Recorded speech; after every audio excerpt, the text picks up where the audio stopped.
Facem un nou test cu librăria Password în care am 3 LED-uri acum. Deci dacă apăs un LED, arată prin colorare.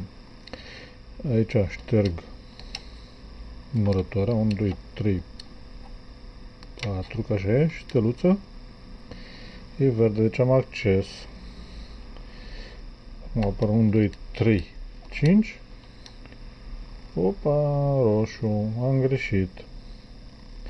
2, 3, 4. Este ok.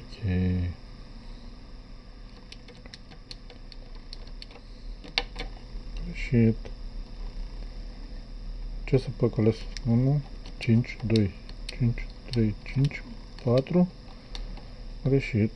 Deci știe să numere bine și între ele. Deci 1, 2, 3, 4. Deschidem așa. Ia unde le-am încerc ăștia. Ia, scrie.